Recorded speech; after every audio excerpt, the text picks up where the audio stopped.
Synthèse, un moment de réflexion et de partage tous les vendredis de 20h à 21h sur Radio Vie Meilleure. Synthèse, l'analyse finale de l'étude de la semaine. Chers amis, bonjour.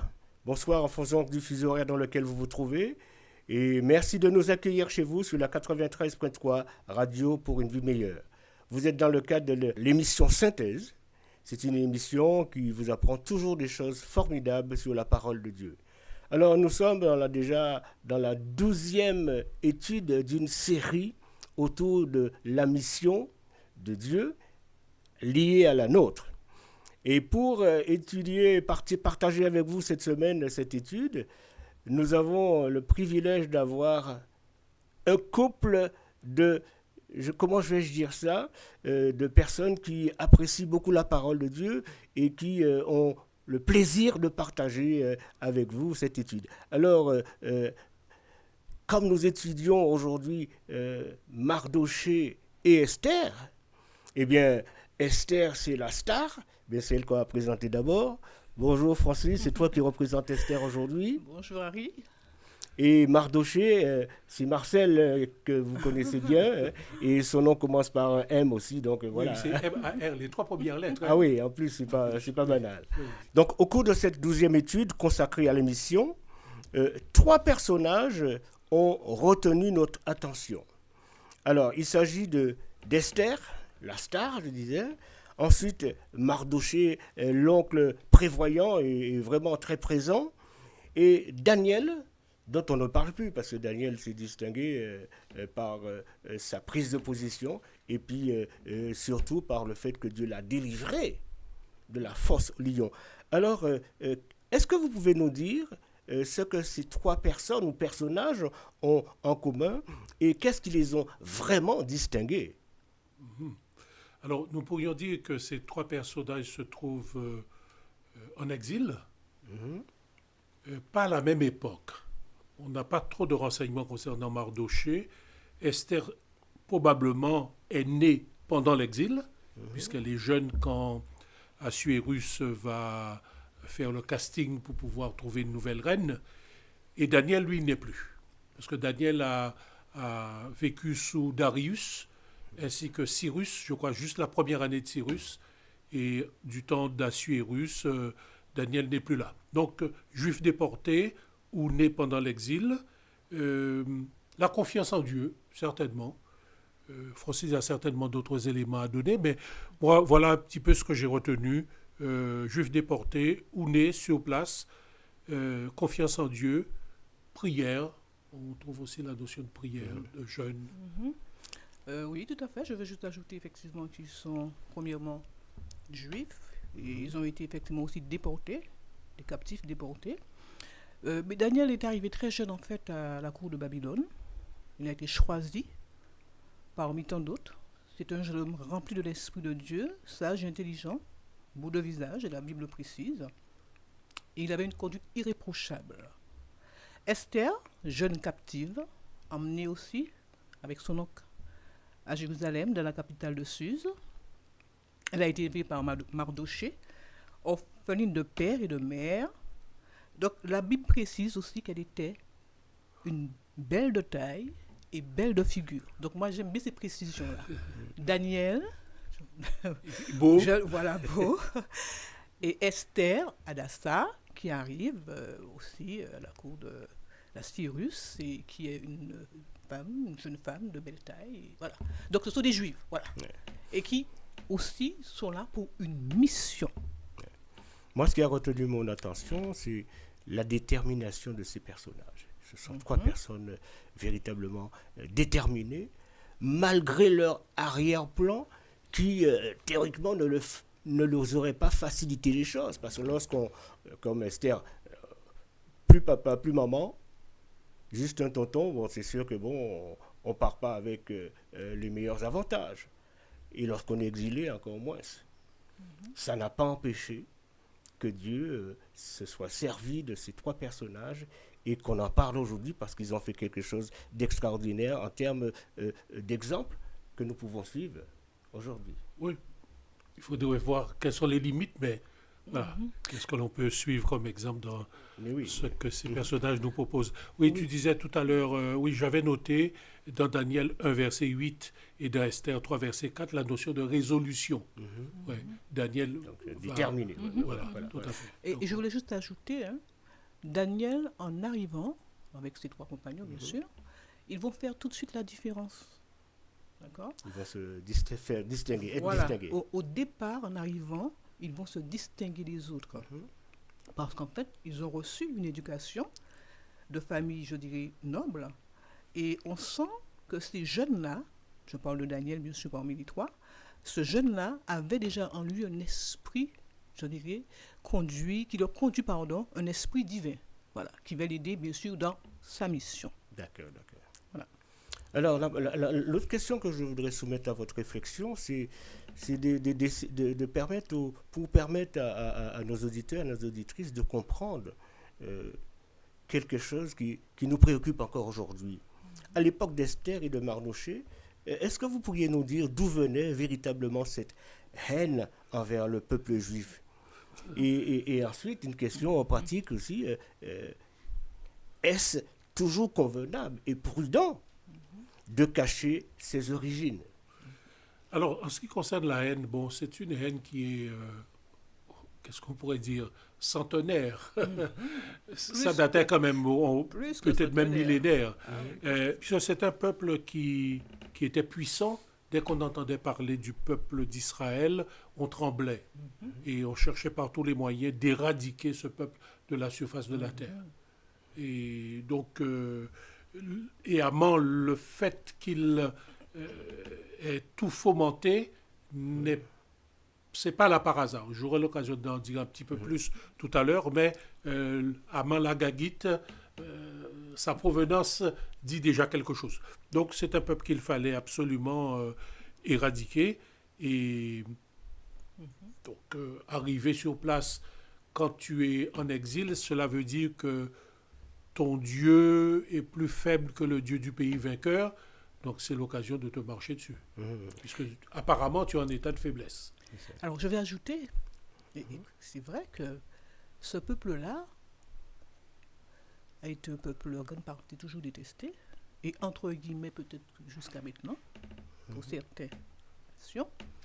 Toutefois, je pense que les Israélites, le fait qu'ils ont eu un Dieu et qu'ils ont encore ce Dieu tout-puissant qui a, je dirais, manifesté sa gloire et sa puissance dans beaucoup d'occasions, le peuple juif, je dirais, a vu comment Dieu les a délivrés déjà d'Égypte. Et c'est vrai que Dieu a fait de ce peuple-là, je dirais, un peuple puissant. Maintenant, ils outrepassaient les autres nations dans beaucoup de domaines. Et on peut voir jusqu'à aujourd'hui, les Juifs, ce sont les peuples, je dirais quand même, sur le plan financier et aussi sur le plan, je dirais, médical. Enfin, les Juifs ont, c'est vrai, quelque part, en grande partie, une sorte, je dirais une bénédiction, peut-être. Mais en tout cas, ils ont gardé une certaine bénédiction. Et c'est pour cela que les Juifs, quelque part, dérangent énormément. Et aussi, à cette époque-là, c'est surtout le fait que les autres nations savaient que quand Dieu prenait en main, je dirais, une situation qui mettait en défaveur son peuple, Dieu agissait avec puissance. Donc, ils avaient plutôt peur du Dieu des Juifs et ils craignaient ce peuple-là. Voilà. Tout en étant aussi jaloux pour le. Oui, bien sûr. Et ça suscitait de la jalousie. Dans Esther 3, verset 8, Haman dira: il y a dans toutes les provinces de ton royaume, c'est ce qu'il dit à Assuérus, un peuple dispersé et à part parmi les peuples, ayant des lois différentes de celles de tous les peuples et n'observant point les lois du roi. Il n'est pas dans l'intérêt du roi de le laisser en repos. Ça pourra poser des problèmes. Ça pourra poser des problèmes. Et je vais juste revenir un petit peu sur Daniel, quand ils arrivaient dans la cour de Babylone. La Bible nous dit qu'il avait un esprit supérieur. Vous voyez, donc ça c'est aussi important qu'on le souligne. Quand on est enfant de Dieu, eh bien Dieu met en nous, je dirais, les capacités et la puissance d'agir, là où il faut agir. Et on verra aussi pour Esther, qui est arrivée, tu parlais de star, peut-être, parce qu'elle a été choisie parmi effectivement toutes les jeunes femmes à la cour d'Assyrus. Elle a été effectivement choisie pour être reine. N'empêche que quand elle s'est sentie, bien sûr, hein, on s'occupe d'elle, je dirais, elle est dans une espèce de tour d'ivoire. Mais Mardochée va rappeler à Esther qu'elle n'est pas là par hasard et qu'elle avait une mission importante à accomplir. Elle a hésité, elle ne savait pas trop, comment est-ce que je peux aller devant le roi, mais ça va. Enfin, pour dire à Mardochée, mais tu me mets en danger là, comment je peux faire? Mais Mardochée va donc lui rappeler. D'accord. Et quand tu dis Mardochée, une question qu'on s'est posée, pourquoi c'est pas l'épouse de Mardochée s'il en avait une? Pourquoi c'est pas la tati qui a intervenu? Et c'est l'oncle. On ne sait pas si Mardochée était accompagné ou pas. Non, mais on sait que Mardochée avait quand même une place à la cour du roi. Donc il avait des entrées à la cour du roi. C'était plus facile pour lui d'introduire sa nièce que quelqu'un d'autre. Puisque la plupart du temps, on voit à la cour du roi les hommes, on ne parle pratiquement pas des femmes. Excepté lors lorsque Belshazzar a tremblé devant l'écriture qu'il ne pouvait pas déchiffrer, sa grand-mère va intervenir, discrètement lui disant, du temps de ton père, il y avait sire. Voilà, donc les femmes n'avaient pas voix, on ne prenait pas le temps de les écouter, et ceux que l'on voyait, en particulier à la porte du royaume, c'était les hommes. Donc Mardochée était bien placé pour présenter sa nièce. Bien sûr. Oui. D'ailleurs, Mardochée a suivi sa nièce, accompagné sa nièce, jusqu'à la... D'ailleurs, je pense qu'elle a été préparée aussi par son oncle, de par l'éducation qu'elle a reçue. Maintenant, tu nous posais la deuxième question. Est-ce que c'est une bonne chose de cacher? Est-ce que c'est toujours convenable et prudent? De cacher son identité, c'est ça? Ses origines. Ses origines. Oui, son identité avec ce qui va avec. Alors, elle l'avait fait parce que Mardochée lui avait demandé de ne pas parler de sa nationalité. Alors maintenant, est-ce que c'est par peur ou crainte d'être tout de suite découvert et parmi les jeunes femmes qui seront choisies, si peut-être qu'elle disait déjà au départ qu'elle était juive, peut-être que en tout cas, c'était une forme de prudence, je pense. Tout à fait. Voilà. Oui. Et cette prudence ne caractérise pas seulement Esther. Quand nous voyons le ministère de Jésus, il a été prudent. Il y a des fois, il a dit de ne pas dire ce qu'il avait fait. Tout à fait. Dans Matthieu 16, verset 20, il va recommander aux disciples de ne pas dire qu'il est le Christ, qu'il est le Messie. Et c'est à une femme samaritaine qu'il va dévoiler directement son dit. Voilà. Donc Jésus lui-même nous montre que dans certains cas, il ne faut pas précipiter les choses, il faut attendre le bon moment. Et je crois que Esther s'est présentée comme une fille de la Perse, parce que je disais tout à l'heure, je crois qu'elle est née sur place, puisque au moment où on parle d'Assuérus, c'est 70 ans après. D'accord. La venue des premiers. Et certains sont déjà retournés à Jérusalem. Et Mardochée n'est pas retourné. Parce qu'en disant, on est déjà sous Assuérus. On a eu Darius. Cyrus avait signé le décret disant à tous ceux qui voulaient rentrer à Jérusalem de le faire. Donc Esther, c'est une jeune Perse, c'est une jeune parmi les jeunes de son époque. Donc il y a un casting, elle se présente et elle ne dévoile pas tout. Et Mardochée a été prudent. Ce n'était pas nécessaire de toute façon de tout dévoiler. Ce qui intéressait l'Assuérie, c'était la beauté. Ce n'était pas tant la provenance, c'était bien sûr des gens issus de la Perse ou des provinces, c'est ce qui l'intéressait. Et maintenant, quand on a une double nationalité, ça c'est autre chose. Et c'est vrai que ces rois à l'époque avaient des critères de choix. Tout à fait. Parce que pour Daniel, c'était pareil. Donc je pense qu'effectivement, mais Dieu va plus loin que la beauté, je dirais. Et ça ne va pas non plus défavoriser celui qui n'a peut-être pas, je dirais, cette beauté s'il doit accomplir une mission. N'empêche que Esther, Daniel et bien d'autres, David, il n'était pas grand, mais il était beau de visage, etc.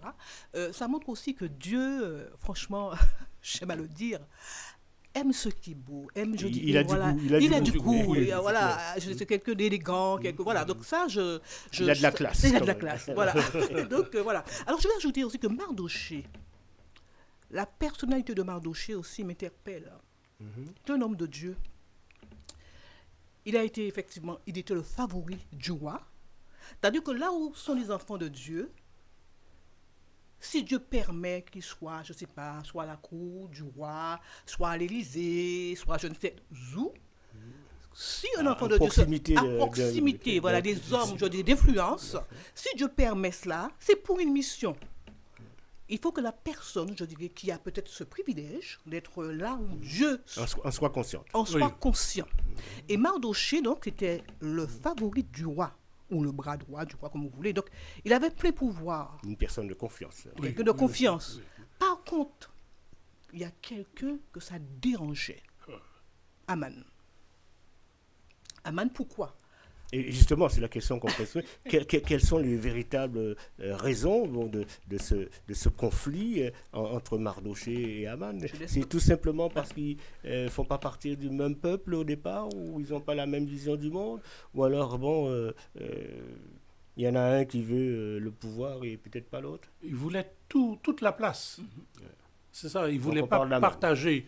Il est vrai que le roi avait un regard particulier sur Mardochée, homme de confiance, et Aman, lui, il voulait tout avoir. Il voulait être en second après le roi. Et qu'il n'y ait personne qui lui fasse ombrage. Et il va tout mettre en place pour cela. Quand on lit Esther, chapitre 3, versets 2 à 6, on nous dit que tous les serviteurs du roi qui se tenaient à la porte du roi fléchissaient le genou et se prosternaient devant Aman. Surtout, voilà. Car tel était l'ordre du roi à son égard. Mais Mardochée ne fléchissait point le genou et ne se prosternait point. Alors là, ça l'a agacé. Voilà, il tenait donc tête, on va dire, parce que Mardochée connaît le Dieu, tout puissant, le vrai Dieu. Donc le fait que Mardochée refuse de s'humilier, on va dire, devant cet homme, donc Aman ne comprend pas. En plus, il ne sait pas qu'il est juif. Mais en tout cas, Mardochée, non, pas question. Il n'a pas le droit, il sait que c'est pas, il ne peut pas le faire. Maintenant, ce personnage d'Aman était tout le contraire de Mardochée. Pourquoi? Parce qu'il refusait de faire comme les autres, Mardochée, mais Aman a vu en Mardochée quelque chose qui le dérangeait, qui l'agaçait, comme tu disais, pasteur Marcel, Alfonso. Et sa haine contre Aman, je dirais, devenait de plus en plus, je dirais, grand. Important. Chaque fois que Aman voyait Mardochée, il n'était pas bien. C'est quelque chose qui le dérange. Donc il dit, mais comment il fera? Comment il fera? Et une autre facette de cet homme, Aman, c'est qu'en fait, c'est quelqu'un qui voulait avoir la première place. Qui, quelque part, c'est un personnage sans scrupules, si l'on peut dire. Voilà. Et c'est vrai que Mardochée, depuis bien longtemps, Mardochée le suivait. Et on verra par qu'il va démanteler justement un complot qui était organisé contre le roi. Donc Aman est un personnage, je dirais, très très néfaste, et que le roi ne savait pas, qui se trouvait à ses côtés. Et arriviste. Arriviste, voilà le mot. Arriviste. De toute façon, la place la plus convoitée, on peut comprendre un peu comme Lucifer, c'est que j'occupe le trône. Enfin... Ah. Mais quel problème que ça posait à Mardochée de faire comme tout le monde et de faire sa génuflexion devant Aman, serait-ce pour avoir la paix? Non, Francis, il a dit, il ne peut pas. C'est juste ça. Il ne peut pas faire cela. Comme les trois jeunes Hébreux. Parce que pour lui, c'était un acte d'adoration. C'était un acte d'adoration. Absolument. On vient donc à l'adoration. Tout à fait. Et tu sais, pour revenir un petit peu à notre époque, et c'est pour ça que j'ai bien souligné au départ, quand on est dans une position, je dirais peut-être à une importance distinguée, voilà, il faut se rappeler, lorsqu'on est enfant de Dieu, bien sûr, il faut se rappeler pourquoi on est là. Est-ce qu'on est là pour, je dirais, mettre en avant l'homme? Parce que je suis bien placé, j'ai de l'autorité, j'ai de le pouvoir, j'ai de l'influence. Oui, juste donc, pour soi, juste voilà, rouler pour soi. Voilà, et Mardochée, non. Il savait pourquoi il était là. Comment son peuple a souffert. Et souffrait encore, d'ailleurs. Donc, il est arrivé dans la cour d'Assyrus avec sa nièce, mais vraiment dans un but bien précis. Et c'est pour cela que Aman ne savait pas qui était Mardochée. Il pensait que Mardochée était comme les autres hommes et qu'il va aussi fléchir le genou devant lui. Mardochée, pas question, déterminé. Voilà. Et j'aime aussi à dire, quand je pense aussi à Daniel devant la statue de... Oui, les trois jeunes Hébreux. Les trois jeunes Hébreux, pardon. Les trois jeunes Hébreux, comment ils étaient déterminés aussi. Nous ne fléchirons pas. Voilà. Même si on pouvait mourir. Vous voyez ce que je veux dire? Donc ça veut dire que quand on a une conviction, on sait qui on est déterminé, rien ne peut, je dirais, nous pousser à trahir, je dirais, ou éventuellement... Nos convictions. Quoi. Voilà, une conviction certaine, et c'est ce que Mardochée... Ce qu'on découvre aussi, c'est que Haman va en quelque sorte mener son enquête pour savoir qui est cet homme. Bien sûr. Puisque dans Esther chapitre 3 verset 6, il est dit « Mais il dédaigna de porter la main sur Mardochée seul, car on lui avait dit de quel peuple était Mardochée. » Voilà, il a su après. Voilà, il a su fait après. son enquête, c'est sûr. Il saura. D'où vient celui-là? Oui, voilà. Et- Mais voilà, pourquoi il l'a fait? Parce qu'il ne comprend pas pourquoi il ne fléchit pas les genoux. Mais il y a un problème avec ce gars. C'est qui il est exactement? Et c'est là, effectivement... Pour qui il se prend? Pour qui il se prend, voilà. Alors ça va encore ressusciter encore plus de haine, parce qu'il est juif en fait. Parce que quand il apprend ça, il se dit, ben, je ne vais pas avoir Mardochée seul, je vais avoir ben, toute tout- la bande. C'est C'est-à-dire Génocide. Voilà. Un Programmé. génocidaire. Programmé. Tout à fait, tout à Voilà. fait. Donc, alors, c'est pour cela que je dis, et c'est vrai que lorsque nous, lorsque nous vivons dans une situation souvent conflictuelle envers quelqu'un, peut-être qu'on n'apprécie pas, ou peut-être qu'on nous a fait du tort, et qu'on n'aime pas, et qu'on laisse cet esprit, je dirais, voilà, grandir en nous, eh ben, on peut devenir criminel. C'est peut-être C'est juste catastrophique. ça, hein. Catastrophique. Voilà, on devient criminel, quelque part. Oui, On parce peut ne que pas poser l'acte, pour régler mais le on a problème l'esprit. avec une personne, Voilà. arriver à vouloir éliminer Ah toute ben, sa famille, mais mais le tout peuple, son peuple. Tout son pour- peuple. ah ben, Tout son peuple. Ah ben, Mais je dirais pourquoi tout à l'heure. Il y a encore quelque chose derrière. Oui, voilà. Il n'y a pas seulement Mardochée ou le peuple. À ce moment-là, mais surtout- Haman vient de quelque part. surtout, D'accord. surtout. Voilà. Faudra nous réserver Voilà, ça voilà, tout à je l'heure. réserve Et on verra ça. que ça va se réaliser pour le moment. On verra. Mais oui. On va y aller. Alors, c'est vrai, bon, on sait que bon, Esther, aussi bien que Mardochée, ce sont des personnes réfléchies. Ce sont des personnes qui contactent avec Dieu. On sent que bon, ce ne sont pas des personnes qui disent des paroles en l'air. Non. Alors, est-ce que vous pourriez nous parler bon, des paroles les plus profondes qui ont été dites par Esther et par Mardochée? Et surtout, en quoi ça pourrait nous inspirer aujourd'hui dans notre communication lorsqu'il est question de la mission?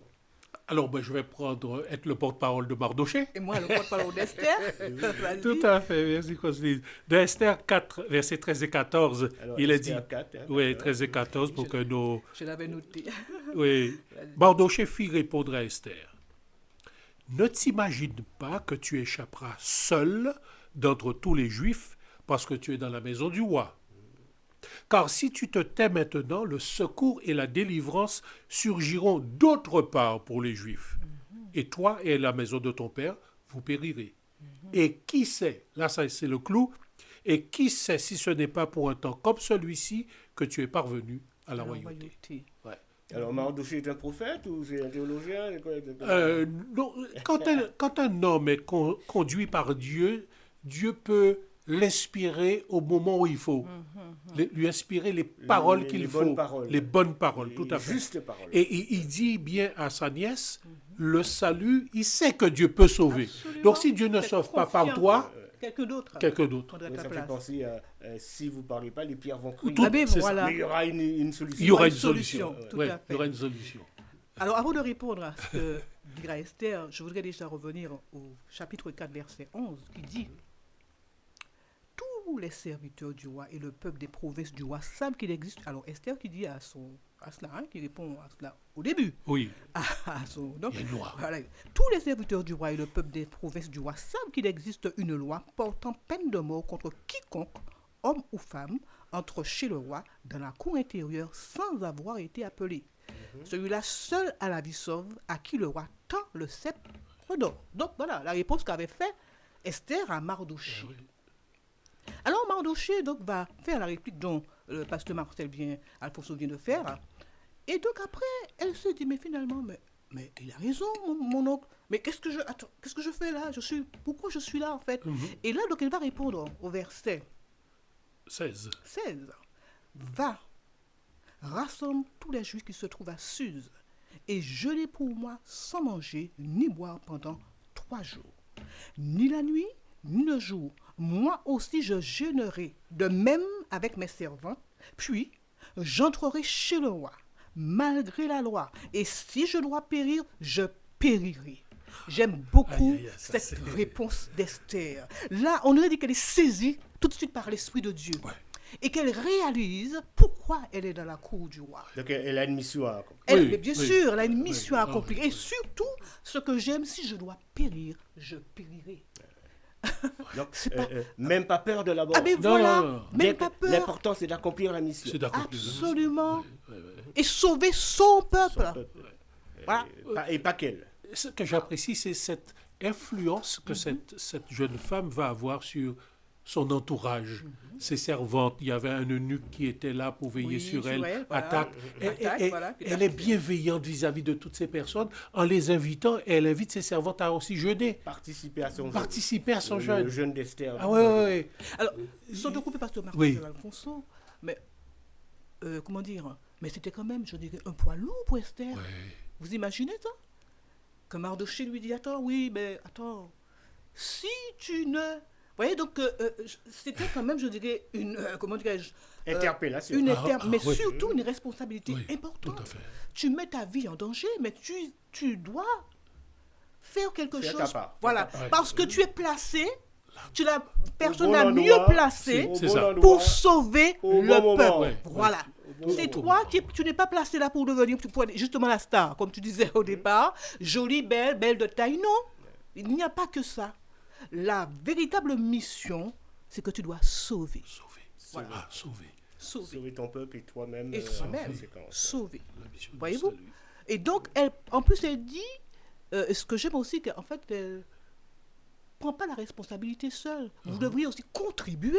Attendez, je Donc suis ça devient d'accord. l'affaire de nous tous. Là. Voilà, ça. c'est-à-dire, en fait, je veux C'est bien, pas mais que mon affaire, il c'est faut l'affaire me de soutenir. chacun. Vous devriez me soutenir. Et tout le monde doit Tout le aussi... groupe est concerné. Voilà, tout le monde est concerné parce que votre vie est en danger comme la mienne. Donc, je n'ai prié et moi aussi. Voilà. Donc, il amène avec lui le peuple. Elle amène avec elle le peuple pour pouvoir l'aider dans sa mission et sa détermination. Et prêt à mourir si nécessaire. Ah oui, Oui. bien sûr. Mais Comme les l'important- jeunes Hébreux. Voilà, Comme les jeunes Hébreux. Voilà. Voilà. Comme Comme les Daniel, jeunes voilà, Hébreux. c'est ça les personnages voilà, qui se... Voilà, Non, quand on est dans la mission, on l'est pleinement. pleinement, Ouais, on l'est pleinement et Pleinement. on va jusqu'au bout. jusqu'au bout. Et c'est ça la différence. Alors on pourrait dire aussi, pour nous, s'il fallait des applications pratiques, oui, certains pourraient répondre, oui, moi j'ai pas envie de faire comme Esther, ça paraîtrait suicidaire, ça paraîtrait quoi, peut-être excessif. Non, suicidaire, non, puisque on est, comment dirais-je, dans une mission où Dieu est au contrôle. Donc, c'est comme le Christ va au calvaire, pas pour se suicider, il va pour sauver. Amen. C'est ça. Et c'est ça qu'il Ça, faut c'est important retenir. de préciser. Oui, C'est il va important pour de sauver. préciser. Donc, quand Dieu m'appelle à une mission où je suis dans son Église, il m'appelle pour sauver les êtres humains. Donc, quand il m'appelle à une fonction, à une tâche quelconque, je prends cela au sérieux parce que je sais que c'est un élément qui va contribuer à la croissance spirituelle des autres membres d'Église. La preuve, quand on lit 1 Corinthiens chapitre 12 et qu'on présente la liste des dons, on nous dit que c'est pour l'utilité commune Et il n'y a pas de plus grand amour que de donner sa que vie de pour. donner. Voilà. C'est pas uniquement d'être bénéficiaire, mais d'être aussi. Si celui cela qui va doit arriver, permettre, voilà, si cela doit la arriver, on est prêt à arriver jusque-là. Et Dieu, c'est Dieu qui décide. Ah oui, et on aurait beaucoup d'histoires, d'expériences à raconter, de gens qui sont allés jusqu'au bout de leur expérience avec le Seigneur. Certains, quand on voit la liste dans Hébreux chapitre 11, certains ont été miraculeusement sauvés, d'autres sont morts. Absolument. D'autres sont morts. Et- Parce qu'ils avaient en vue Voilà. quelque chose de Une bien. autre, voilà. Tout à fait. Une autre tout à fait. vie, voilà, Ouais. c'est sûr. Mais c'est vrai, c'est rassurant parce que on a besoin d'hommes et de femmes comme ça aujourd'hui. Hein. Bon, des gens qui sont prêts à mourir, pas que pour la patrie, mais mourir pour la mission que Dieu les a inspirés. Bon, Ouais. en sachant que, finalement, même lorsqu'on meurt, en fait, on n'est pas mort. Enfin, les œuvres suivent. Oui, c'est Bien ça. sûr. C'est-à-dire, on peut pas tuer cela. On tue l'individu mais la mission accomplie et les conséquences, les résonances, on ne peut pas éliminer ça. Voilà, et je comme disait un homme célèbre, vous pouvez me crever les yeux, mais pas m'enlever la vision. Voilà, c'est ça. Amen. Je voudrais aussi ajouter, Oui. concernant ces deux personnages, Mardochée et Esther, surtout quand le roi va signer le décret. Il va être manipulé par Aman. Oh. Vous voyez, la manipulation d'un homme, je dirais, qui a la confiance du roi, Ouais. d'accord, et comment déjà il voulait organiser aussi, comment dire, un complot pour renverser le roi. Il va manipuler le roi jusqu'à le faire signer le décret. Donc Il veut atteindre son objectif. voilà. Donc le décret va être signé. Maintenant, Esther, remplie de sagesse, lorsqu'elle va se présenter devant le roi, elle ne va pas dire au roi tout de suite, ouais, Aman, oui, vous sachez, roi, que... Non, du tout. Elle va organiser. Elle va organiser, je dirais, un dîner. Ouais. Et pour démasquer, pour démasquer le traître Aman. Et ça me rappelle aussi Jésus avant de mourir. Et Judas, Iscariote, parce que, Super, oui, super. va éventuellement aussi payer, demander de l'argent, pour pouvoir, avec quelques sous, je dirais, mettre à mal ou mettre à prix la tête de Jésus. Aman fera la même chose pour le peuple juif. Ouais. Il va aussi, je dirais, rassembler des sous pour donner, mettre dans la caisse du roi. Ce serait une bonne affaire pour, Ouais. Ah ben voilà, pour la maison du roi. la maison du roi. Donc voilà, donc ces deux personnages, Judas et Aman aussi, voilà, qui, alors le peuple juif, c'est le peuple d'Israël, le peuple que Dieu a choisi. Donc c'est aussi une attaque, voilà, Directement aussi, contre Dieu. contre Dieu, voilà. C'est une attaque contre Dieu. Et lorsqu'on cherche à attaquer Dieu, bon, C'est assez risque et péril. Hein. On ne sait pas toujours à quoi s'attendre. Tout à fait. Hein, Tout on à sait pas fait. toujours à- Ah non, moi, ce récit est extraordinaire de voir comment Très, très intéressant. les Mardochée et Esther, ce qu'ils vont représenter, et puis Aman de son côté avec son orgueil, son égoïsme, comme Judas, c'est vrai. Et de voir toute la délicatesse d'Esther vis-à-vis d'Aman. Je n'avais pas fait attention à cela. Bien Comme sûr. Jésus sera très bienveillant vis-à-vis de Judas. Absolument. Jusqu'au bout, il va faire en sorte que Le Judas sauver. change, le sauver. Et Judas va en lui continuer. donnant dans- le pain qui signifie bon, l'amour le plus important. Même lorsqu'on pour Dieu. on demande à Jésus, mais qui il ne dit pas. Alors qu'il le Il sait. veut pas, Il le sait, mais il ne voilà, dit veut pas pas. le trahir. Il veut pas, voilà, il veut pas. Il ne veut pas le mettre à mal. Non, il- qu'il C'est perde ça, la le mettre à face. mal. Non, Pourquoi non, C'est de l'amour, en fait. Ouais, tout à fait. C'est Et- vraiment de l'amour, et jusqu'au Esther- bout. Hein. Esther va manifester ce même amour vis-à-vis d'Aman. Jusqu'au bout, jusqu'au bout. Alors, comme c'est intéressant, parce que c'est une question qu'on se pose. On n'entend pas trop parler de Dieu dans cette affaire. Ah, On pourrait se demander, mais est-ce que Dieu est présent? Ouais, Est-ce qu'il est c'est vrai. absent? Où est Dieu, Est-ce qu'il il regarde de loin? Où est-ce qu'il est vraiment? Il n'est même pas dans le cette texte. oui, oui. il n'est même pas dans le texte. Alors que ces enfants, les Juifs, sont Oui, et menacés. Mais ça va plus loin que le fait où il est, c'est que dans tout le Qu'est-ce livre, qu'il fait? son nom n'est même pas mentionné. Cité, voilà. Effectivement. même Il pas est cité. aussi discret qu'Esther. Esther ne dit pas qui elle est. Non plus. Dieu ne dit pas, je suis là. Ni ce qu'il va faire. Non, il ne dit pas. Alors, on pourrait se poser la question pour nous aujourd'hui, lorsque nous subissons des épreuves, est-ce que le silence de Dieu ou l'impression de l'absence de Dieu ne nous embarrasse pas et comment s'en sortir de cela?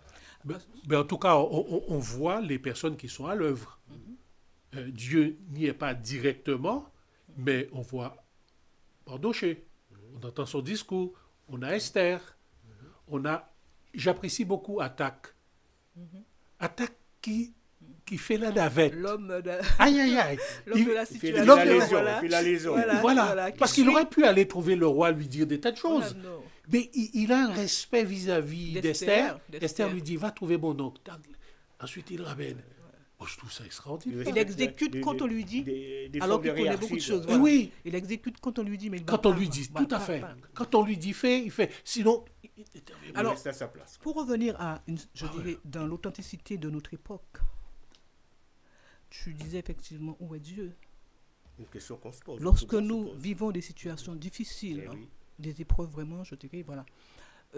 Malheureusement, beaucoup je dirais, lâchent l'affaire. Ou alors beaucoup se découragent.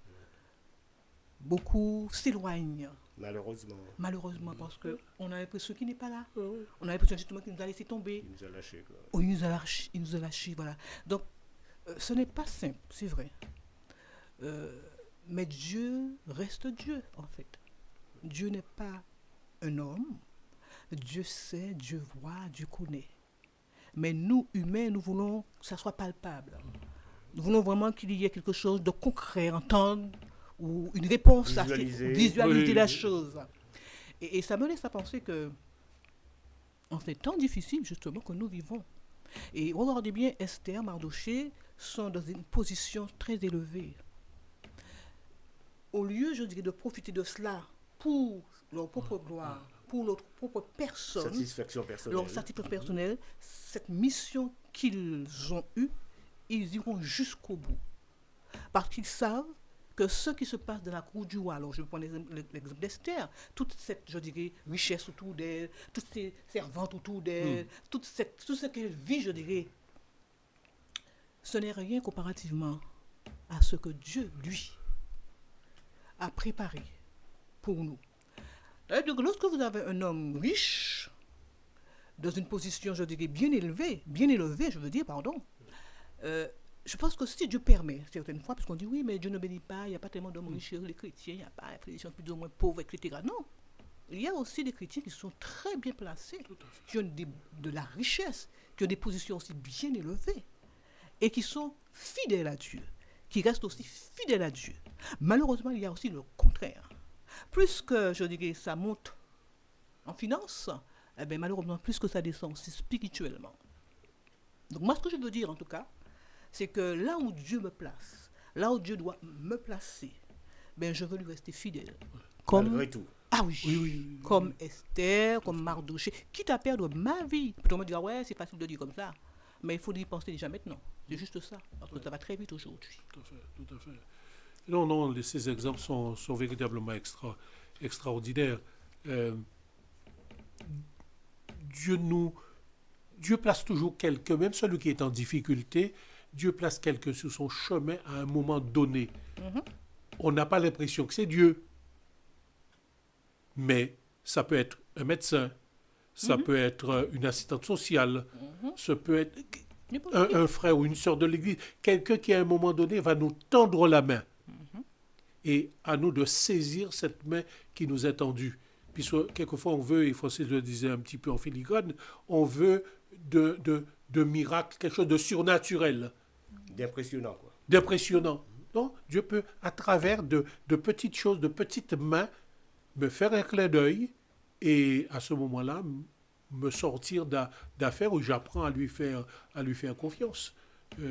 Et puis je vois à la fin comment la voie s'ouvre et comment Dieu peut me réhabiliter. On peut quelquefois perdre son emploi. Je le dis quelquefois à certaines personnes, considère que là où tu es, c'est une mission que Dieu te demande d'accomplir. Si la mission est terminée, ben, il peut t'envoyer ailleurs. Donc ne vois pas peut-être ton licenciement ou autre comme étant une malédiction ou quelque chose comme ça. Ok, Seigneur, bon, j'ai tout fait pour pouvoir rester. Il n'y a pas de possibilité, mais pendant ce temps que je suis resté là, 1 an, 2 ans, j'ai pu accomplir la mission. J'ai vu ta main dans la vie de tel ou tel homme, de telle ou telle femme, de tel ou tel collègue. Et bien maintenant, tu m'emmènes à aller ailleurs. Je suis prêt à aller là où tu voudras.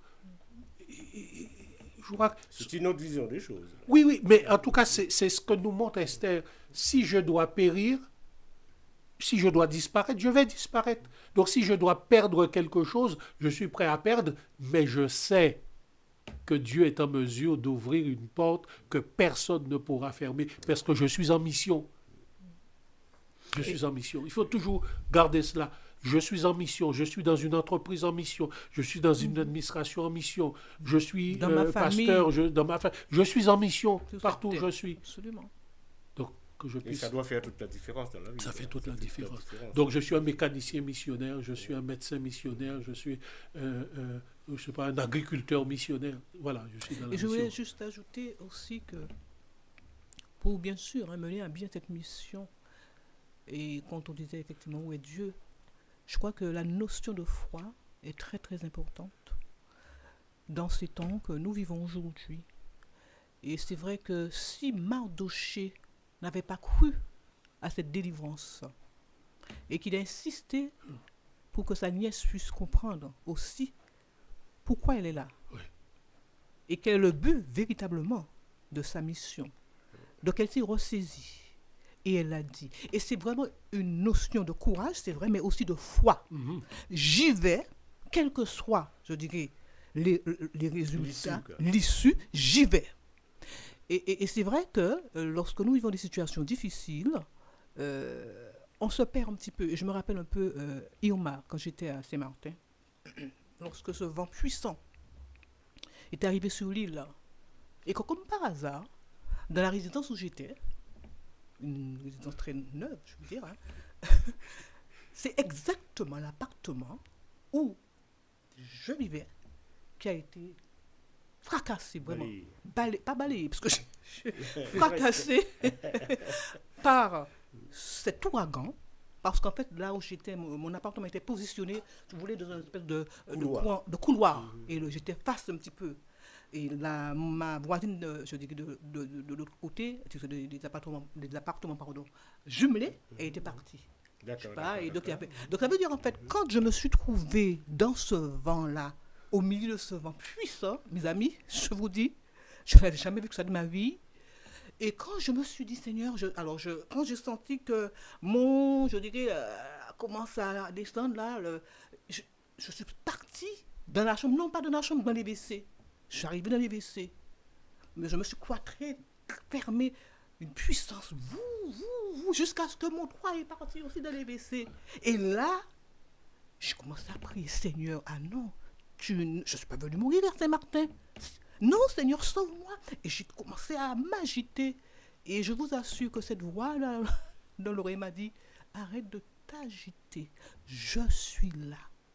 Quand j'ai entendu cette voix, croyez-moi ou ne me croyez pas, c'était fini toute agitation, toute peur. Je suis restée là jusqu'à 9h du matin dans mon petit... Je te dis par contre, Seigneur, ok, tu m'as dit de ne pas m'agiter, que tu es là. Mais quand tout va se terminer, il me faut sortir de là, parce que les placards sont tombés, je suis enfermée. Et effectivement, quand il était 9h du matin, les voisins sont venus frapper à ma porte. Je suis sortie, on aurait dit, Goliath qui ouvre un petit peu les trucs, et je suis sortie dans cette... prison. Dans cette prison. Donc tout ça pour vous dire, en fait, et c'est une épreuve, je dirais, c'est une histoire histoire véritable que je n'oublierai jamais. Ça montre la puissance de Dieu, là où Dieu peut être avec nous, mes amis. Dans un vent, Dieu m'a dit, arrête, je suis dans ce vent puissant et je m'occupe, je t'enveloppe de ma main. Tu es là, tu n'as pas à t'inquiéter, tu vas t'en sortir. Voilà, donc, juste pour mais ça fait ce que tu fais écho à Exode 14, où, alors que le peuple réalise qu'il y a la mer devant, absolument. Et l'armée derrière. Ils sont piégés. Voilà, on avait pas d'issue. Voilà, il n'y a pas d'issue. Dieu leur dit de garder le mais avancer surtout. Avancer. Et ils vont voir comment est-ce que Dieu va. Mais c'est ça ce Dieu-là. C'est ça ce Dieu-là. Ah oui, merveilleux, merveilleux. Qui nous surprend de toutes nos attentes. Parce que qui aurait pensé qu'une mer allait s'ouvrir. Et que le peuple allait offrir un passage à sec. Magnifique pour ce témoignage, ce que dit France-Lise. Alors, je n'étais pas là, je ne l'ai pas vu, mais j'ai vu les résultats. Parce que j'ai vu les dégâts, parce que quelques jours après, je suis allé à Saint-Martin et j'ai vu. Ah oui, tout à fait. Donc, je peux témoigner que c'était du costaud. J'ai été traumatisé vraiment suite à cela. Donc, Dieu est là. Vraiment, je crois que les auditeurs doivent saisir cela. Même si Dieu semble silencieux, ou même est silencieux, cela ne veut pas dire qu'il n'agit pas. Absent, c'est ça, il n'est pas absent. Et qu'il ne s'intéresse plus à cette affaire. Tout à fait. Très bien. Et je vais juste aussi pour clôturer cette leçon magnifique de foi, de courage, de détermination de ces personnages de la Bible. Dieu nous avertit toujours du danger. Et Dieu m'avait averti de ce danger-là que j'ai vécu à Saint-Martin. Il m'avait même le soir donné un chant que je n'avais pas, que je ne connaissais pas, par une amie, même si les océans se déchaînent. J'ai appris le chant le soir même, et je l'ai chanté pendant... Et Dieu m'a rappelé ça. Et tu l'as vécu. Voilà, il m'a rappelé, mais attends, le chant là. Donc c'est juste pour dire que Dieu ne reste jamais silencieux, même si on a l'impression Absolument. qu'il l'est. Absolument. Dieu voit, Dieu sait, Dieu connaît, Dieu observe. D'accord? Maintenant, quelle est ma réaction? C'est juste cela. Tout à fait. Est-ce que je continue à croire ou pas qu'il peut me sauver? Absolument. Voilà. Et moi, ce chant-là me fait penser à un autre chant que nous avait appris notre défunte mère, qui disait « Si ton ciel est noir, prie même sans espoir. Si tu pries, chante et souris, un jour tu pourras voir. » Oui, bien sûr. Magnifique. Non, mais Dieu. Il y aura une issue favorable, tôt ou tard. Le verset mémorisé de la leçon, je crois aussi. Hein? C'est un verset qui nous... Oui, qui nous dit que nous sommes la lumière. Voilà. Voilà. Et cela doit arriver aux extrémités de la terre. Et que Dieu aussi est avec nous Ouais, dans chaque tout situation. à fait. Absolument. Tout à fait. Nous n'avons pas à craindre. Alors maintenant, nous arrivons déjà au moment où nos invités ont le privilège de dire ce qui les a particulièrement marqués dans le cadre de cette étude et ce qui voudrait que nos auditeurs, nos auditrices puissent véritablement garder à l'esprit ou souligner en rouge sur leur Bible, je ne sais pas comment encore le dire, mais en fait que ces choses soient véritablement fidélisées dans le cerveau. Alors, je disais tout à l'heure concernant Aman, on nous dit que c'est Aman l'Agagite. Je crois qu'il y a 4 versets où, Oui. où on nous parle l'Agagite. Alors, je me suis dit, mais s'il y a cette insistance et qu'il est aussi virulent par rapport à Mardoché, voire par rapport au peuple, et qu'il veut entrer dans cette démarche-là de génocide, c'est qu'il y a quelque chose. Alors, Flavius Joseph, qui est un historien juif, le considère comme étant un amalécite. Ah oui, ça. Ah. Et quand on va par exemple, dans 1 Samuel 15, à partir du verset 8, si ma mémoire est bonne, on nous dit que Agag était le roi d'Amalek, le roi des Amalécites. Oui, Amalek, ça nous dit quelque chose. Tout à fait. Et Amalek a voulu à plusieurs reprises stopper le peuple de Dieu en direction de Canaan. Et oui, et oui. Et Barrer la route, quoi. Barrer la route. Et lors d'une fameuse guerre où Josué était le capitaine, le texte dit « Il y aura toujours guerre entre Israël Et Amalek. Oui. Et Aman va poursuivre cela. Parce qu'il Confirmer cela. va confirmer cela. Donc, il en veut son arrière-arrière-grand-père, ou que sais-je, le roi de son pays n'a pas réussi à éliminer Israël, mais moi, je vais réussir. Amen. Moi, je vais réussir. Il pensait qu'il allait réussir, qu'il allait être un digne héritier d'Agag. Mais il ne savait pas Qui était en face? qui était en face. De même que pour Agag, il y avait Josué, eh bien, de même, et dans cette fameuse bataille, il y avait Moïse qui était sur la montagne avec Aaron et Hur, et il y avait cette connexion qui se faisait. Eh bien, là aussi, il y a une connexion qui va se faire entre Dieu et son peuple, et Dieu va mettre en place ce qu'il faut pour que le peuple puisse gagner. Donc, ça m'a interpellé. Qu'il fallait soutenir. Bon, Oui, il fallait soutenir le bras de Moïse pour rester en connexion avec Dieu. Ils avaient le dessus. Donc, Aman veut... et on a souvent cela dans ces guerres. Hein. On veut venger. On veut venger ce qui était là avant. Dieu dit non, ça ne fonctionne pas comme ça. On n'attaque pas impunément mon peuple. Ouais. Donc, voilà ce que je voulais souligner concernant Aman. Il y a une histoire derrière et Dieu va mettre fin à cette histoire-là. En tout cas, Dieu va lui faire comprendre que il peut pas éliminer ce peuple. C'est impossible. C'est son peuple. C'est son peuple. C'est son peuple à lui. Ouais. Alors, Il a la main. Il garde la main. Bien Oui. sûr, je vais aussi conclure dans le sens que le pasteur Marcel aussi voulait dire. Et ce peuple juif, a été menacé d'être éradiqué, par beaucoup d'autres. L'Holocauste aussi, c'était le plan de comment il s'appelle l'Allemand. Non, je parle du Hitler. Hitler. Le plan d'Hitler, c'était d'éradiquer ce peuple juif. Il n'a pas réussi. Ouais. Maintenant, nous, je dirais Israël spirituel, restauré, nous savons que notre défenseur reste le même, il n'a pas changé comme il a été aussi pour les Juifs. C'est Dieu qui défend son peuple. Donc les hommes n'y arriveront pas. D'accord ? Moi, je veux terminer avec une citation de la sœur Ellen White, d'ailleurs, qui est tout au début de cette leçon, qui dit « Dans son grand amour, Dieu cherche à développer en nous les grâces précieuses de son esprit. S'il permet que nous rencontrons des obstacles, des persécutions et des difficultés, c'est un immense bienfait et non un grand malheur. Car chaque tentation repoussée, chaque épreuve supportée avec courage nous apporte une nouvelle énergie et nous fait progresser dans la formation de notre caractère. » Voilà donc voilà cette citation que j'ai beaucoup aimée d'Ellen White et qui nous donne de comprendre aujourd'hui que le combat n'est pas fini, mais que nous ne sommes pas seuls. Très bien. Donc, c'est un accent intéressant à préciser, en tout cas. Si tu voulais ajouter quelque chose, Pascal? Non, tout à fait. Non, donc nous arrivons à la dernière question, qui me semble aussi importante, qui n'est pas la moindre.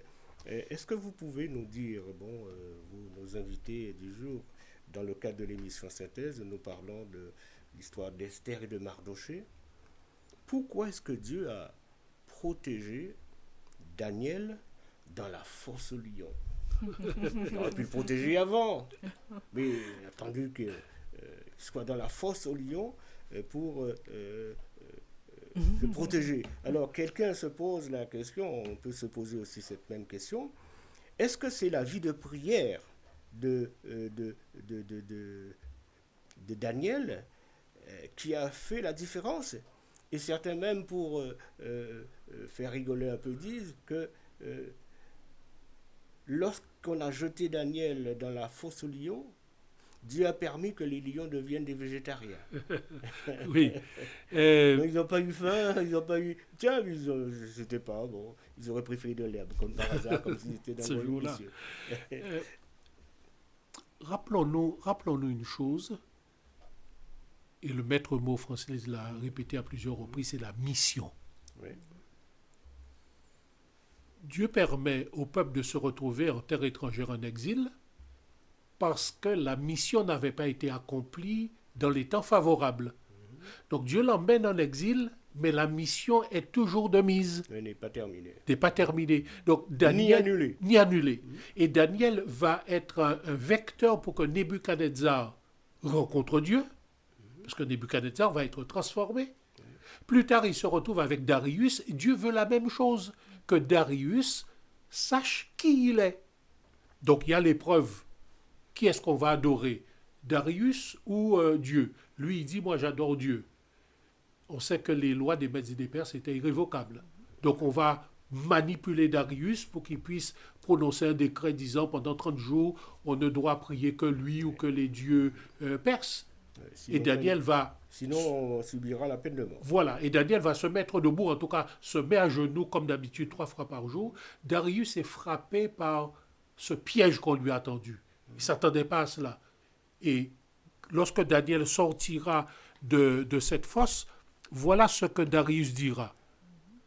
J'ordonne que dans toute l'étendue de mon royaume, on ait de la crainte pour le Dieu de Daniel, car il est le Dieu vivant. Et il subsiste éternellement. Son royaume ne sera jamais détruit et sa domination durera jusqu'à la fin. C'est lui qui délivre, c'est lui qui sauve, c'est lui qui opère des signes et des prodiges. S'il n'était pas allé dans la fosse, on n'aurait pas entendu une telle parole, de tels propos de la part de Darius. Donc voilà, c'est vrai que la prière a joué son rôle, mais Dieu avait pour objectif la conversion de Darius. Et Daniel sera un élément pour ça. Donc il ne faut pas oublier ça. Donc, la mission... Dieu est dans la mission et il implique l'homme aussi. Il implique l'homme. Dans la mission. Alors, moi, je pourrais aussi dire, mais pourquoi Dieu n'a pas sauvé Jean-Baptiste? Oui. D'accord? Pourquoi il a été décapité d'une manière aussi, je dirais, dramatique, violente? D'accord? Alors, donc, Daniel, Pasteur Marcel a très très bien, je dirais, donné l'explication. Mais je pense qu'on revient effectivement encore à la mission, il l'a dit. C'est vrai que j'avoue que la Bible, quand j'étais jeune, je n'aimais pas lire en fait l'Ancien Testament. C'était trop sanguinaire. Trop de guerre, mais comment est-ce que Dieu permet ça? Mais comment est-ce que Dieu permet ça? Je me posais la question, j'étais jeune, mais comment est-ce que Dieu permet? Et c'est après j'ai bien compris.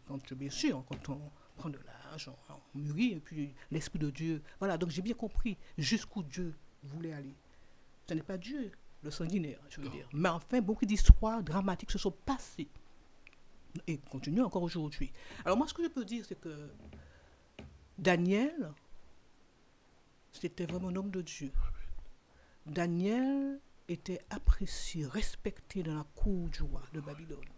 Ce n'était pas n'importe qui. Dès le départ, il a fait la différence, on a dit.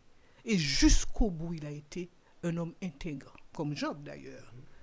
Et donc, Dieu voit en ce roi quelqu'un aussi qui a une sensibilité pour son serviteur. Et Dieu veut aussi le toucher. Il a jeûné, il n'a pas été vers les femmes, il n'a pas mangé. Donc ça prouve qu'il était affecté de cette situation que vivait Daniel. Dieu va le sauver. Et Dieu l'a sauvé pour montrer justement au roi que c'est lui qui domine, c'est lui le pouvoir, c'est lui la puissance, personne d'autre. Et là, effectivement, il va se rendre compte que voilà ce Dieu-là. Et lui-même, il va confesser, on va dire le roi. Et il va confesser que c'est le Dieu Tout-Puissant. Parce que ça reste exceptionnel que les lions deviennent végétariens. Là. Mais c'est Dieu. C'est Dieu. C'est Dieu. Il veut sauver Darius. Mais pour Jean-Baptiste, sa mission était terminée. C'est juste ça. Sa mission était terminée. Donc pour nous, c'est dramatique, c'est dur. Mais Dieu savait que la mission de Jean-Baptiste, c'était la fin, là. Voilà. Alors, quels seraient vos mots de conclusion? Et est-ce que vous aimeriez dire un mot de prière pour nos amis, pour qu'ils puissent ressembler au mieux à Mardoché, à Esther, à Daniel, et puis surtout à Jésus-Christ? Fidèle à la mission et confiance en Dieu. Fidèle à la mission et faire confiance à Dieu. Moi, quelle que soit notre position sociale, là où Dieu nous élève, ou peut-être aussi il nous humilie, restons fidèles. Dieu sait toutes choses. S'il nous élève, c'est pour sa gloire. S'il nous humilie, c'est pour sa gloire. Voilà. Magnifique. Oui, c'est très beau. Alors, avant de dire un mot de prière, moi, j'ai trouvé intéressant, alors je vous ai demandé de le faire avec moi, si vous voulez bien. Avec le mot Esther, est-ce que vous trouvez des choses intéressantes? On peut faire une phrase avec Esther, comme on peut faire une phrase avec Mardoché. Pour Esther, j'ai noté, par exemple, l'Éternel sauve, Éternel sauve, t'es toujours, il honore, il élève et il rassure. Amen. Alors, avec Mardoché, qu'est-ce qu'on peut faire aussi? On peut trouver des choses intéressantes aussi. Est-ce que vous voulez m'aider? Alors le M, c'est lui qui mène le combat. Oui. Maître. C'est le maître. Voilà, C'est le très maître. bien, excellent. C'est le maître. C'est le maître en amour. Aimer, voilà. C'est le maître en amour. On ne peut pas trouver mieux. Ah ouais, amour, bien sûr. Et le R, moi j'ai pensé qu'il nous rappelle. Et rassure aussi. Et voilà, rassure. Et que c'est lui qui dirige. On a dit Il rétribue aussi. Oui, voilà, c'est celui qui rétribue. Voilà, très bien. Voilà. Et il nous ouvre la voie, ok, parce qu'il cherche, qu'il cherche à honorer là aussi, Tout à fait. à élever. Amen. Et comme il y a deux E, le dernier E serait quoi pour vous? Pour l'éternité. Et Amen, éternel. Excellent. Tout à fait. Vous voyez comment on peut arriver à de très belles choses. Éternel. Très belles choses qui nous fait comprendre que finalement, il n'y a pas de hasard avec Dieu. Dieu a un contrôle magnifique. Il fait les choses avec une dextérité, avec une beauté. Et quand on regarde, on dit, mais franchement, il avait vraiment la main. Et il avait la main pour le bien de son peuple. Et il a toujours la main. Très bien. Il a toujours la main. Alors, qui veut dire un mot de prière pour nos invités, pour nos amis, pour ceux qui sont fidèles à cette émission et qu'ils puissent vraiment faire connaissance, et puissent ressembler, comme je disais tout à l'heure, un peu plus à Esther, un peu plus à Mardochée, et puis surtout à Jésus-Christ. Éternel notre Dieu, notre Père, nous te bénissons, nous t'exaltons, toi le Dieu suprême, le Dieu tout-puissant, qui nous rappelle que tu es maître des temps et des circonstances, et que tout pouvoir t'a été donné dans le ciel, sur la terre et sous la terre. Cette histoire nous rappelle l'histoire d'Esther et de Mardochée, que nous devons toujours te faire confiance. Et quelle que soit l'issue de la situation, tu tiens entre tes mains, Seigneur, et tu as le contrôle de toutes choses. Alors s'il y a, au travers, Seigneur, de ce que peuvent vivre tes enfants, des auditeurs, auditrices qui ont besoin de toi en ce moment, qui passent par des moments difficiles, rassure, Seigneur, tes enfants, que ta parole est vivante et que tu demeures le même éternellement aujourd'hui. Seigneur, merci pour ce que tu fais déjà pour chacun d'entre nous. Bénis ton peuple, bénis la Guadeloupe, Seigneur, bénis aussi nos représentants, nos parlementaires, Seigneur, que ces hommes aussi connaissent qui tu es. Merci au nom de Jésus pour ta gloire. Amen. Amen. Amen. Chers amis, chers auditeurs, auditrices, nous vous remercions de votre fidélité à cette émission Synthèse et nous voulons remercier Esther en la personne de France Lise et Mardochée en la personne du pasteur Marcel Alfonso. Merci d'avoir encouragé et puis donné vraiment l'envie d'en savoir toujours plus sur la parole de Dieu. Que Dieu vous bénisse chacun dans votre ministère, que Dieu bénisse vos familles et les églises dans lesquelles vous vous occupez. Et on vous dit à très bientôt. C'était Synthèse, l'analyse de l'étude de la semaine.